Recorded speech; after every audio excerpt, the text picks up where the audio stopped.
안녕하세요. 코인킹 곽두판입니다. 어제 저녁 9시 30분 소매 판매 지수와 그리고 오늘 새벽 3시 FOMC 회의록 이슈가 있었고, 그 결과로 비트는 23,180달러로 마이너스 2.15% 하락한 채 일봉이 마감이 됐습니다. 먼저 어제 발표가 됐던 이슈들을 간단하게 한번 정리를 해보면, 먼저 소매 판매 지표는 전월과 동일했습니다. 총 6,828억 달러로 전월 대비 상승률이 0%였습니다. 전문가들의 전망치는 0.1% 상승이었으나 소매 판매가 생각보다 늘지 않아 전월과 같은 소매 판매 규모를 유지했는데, 개인적으로 저 또한 월마트 같은 기업들의 2분기 실적 발표가 생각보다 좋게 나와 이 소매 판매에 대한 상승을 기대했지만 아쉽게도 기대했던 결과는 나오지 않았습니다. 상세하게 보면 기름과 자동차 관련 업체의 매출이 줄어들면서 전체 소비가 정체됐습니다. 주유소의 판매액은 1.8% 감소해 전체 소매 판매 분야 가운데 하락폭이 가장 컸고, 매출 규모 면에서 가장 큰 비중을 차지하는 자동차 그리고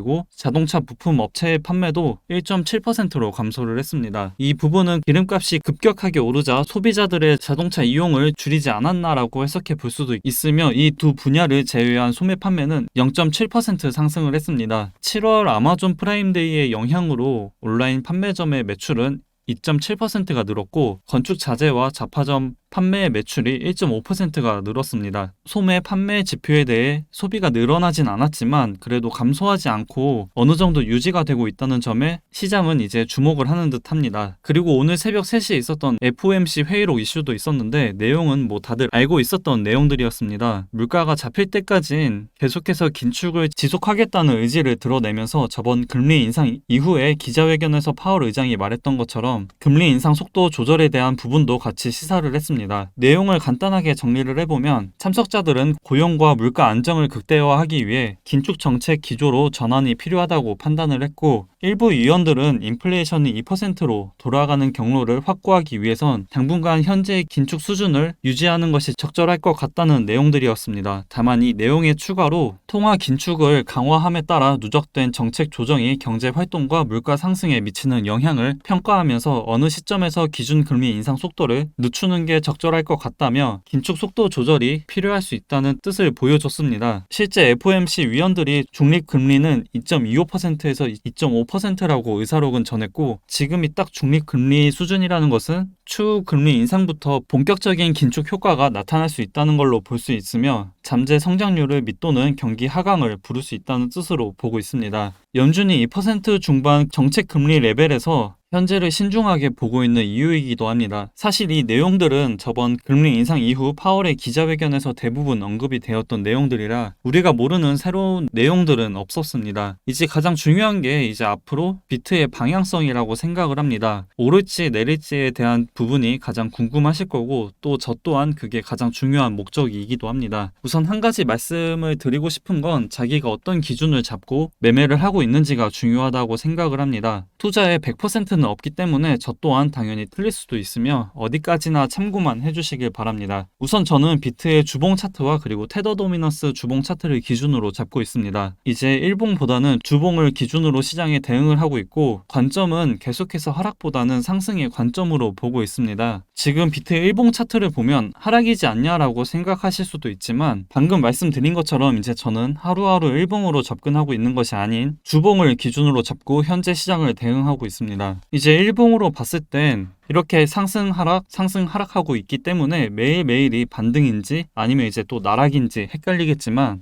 사실 주봉상으로 봤을 땐 계속해서 저점과 고점을 높이고 있는 중입니다. 주봉상으로 이제 5일선과 200일선 골든크로스가 나온 상태이며, 이번 주에 저번 주 저점이었던 22,668달러를 찍더라도 그 밑으로 추가 하락한 채 이번 주를 마감하지 않는 이상 이 상승의 흐름을 계속 이어갈 거라고 보고 있습니다. 이제 최종 목적은 이 주황색 선인 60일선이 내려와 5일선과 골든크로스하는 시점을 기다리고 있는 중이며, 이 부분은 이제 평경장님과 관점이 똑같습니다. 주봉 기준으로 이 5일선과 60일선 골든크로스 발생 이후엔 당연히 추가 상승을 기대하고 있고, 또 이제 목표로 하고 있는 위치는 이 29K 구간을 보고 있습니다. 만약 이번 주 22,668달러를 깨지 않고 남은 금토일 아랫꼬리를 만들면서 상승을 해준다면 이제 1차 매도 시점은 29K까지 보고 있고, 그 이유는 아무래도 이때가 작년 부처빔이 있었던 위치였고, 그리고 강한 지지 구간이었기 때문입니다. 강한 지지가 뚫리는 순간엔 지지가 저항으로 바뀌어 한 차례 조정이 나올 것으로 보고 있고, 지금 보고 있는 차트가 주봉의 관점이기 때문에 캔들이 별로 없어 보이지만, 이제 일봉으로 봤을 땐 작년 5월부터 7월 그리고 올해 5월부터 6월인 위치이면 이 위치가 두터운 걸 확인할 수가 있습니다. 우선 저는 제 시나리오가 틀리지 않는 이상 단기 목표를 29K를 보고 접근할 계획이고, 이제 그 다음으로 보고 있는 것이 테더 도미넌스의 주봉 차트인데, 이번 주 정말 드라마틱한 이벤트가 터져서 테더 도미넌스가 6.47%까지 상승한 채 마감을 한다면 이 5일선의 추세가 다음 주엔 꺾여 21선을 지지받는 모습을 보여주겠지만,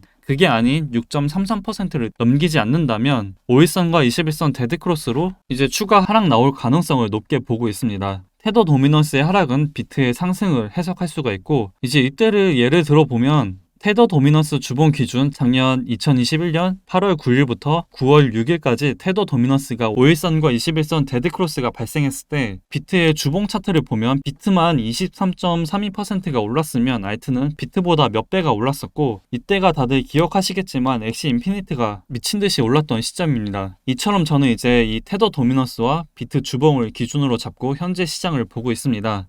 결국 시간과 멘탈 싸움이라고 생각을 합니다.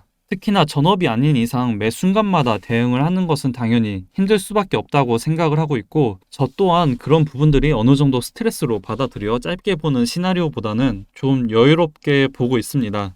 이 구간들처럼 일봉을 보고 매일매일 대응하느라 지치신 분들은 이런 관점도 있으니까 한번 참고를 해보시면 조금이나마 도움이 되지 않을까 싶습니다. 이제 오늘 제가 준비한 내용은 여기까지이고요. 어제도 저희 외시에서 선물 전문 트레이더로 활동하고 계시는 백군님 타점이 정말 딱 맞아서 방에 계신 많은 분들이 수익을 보셨습니다. 선물 전문 트레이더님 외에도 시드를 정말 억대로 운영하고 계신 분들도 이 방안의 관점을 계속해서 공유를 해주시고 계십니다. 정말 활발하게 다들 매매하고 계시고, 또 선물 트레이더님 관점으로 수익도 많이 보고 계시니까 많이들 참여하셔서 좋은 정보들 다 가져가셨으면 좋겠습니다. 관심이 있으신 분들 또는 정보를 받고 싶으신 분들은 아래 링크로 연락을 주시면 됩니다. 오늘 하루도 고생 많으셨습니다. 즐거운 저녁 되시고 내일은 더 좋은 내용들 준비해 찾아뵙겠습니다. 항상 시청 감사하고 코인킹 곽두팔이었습니다.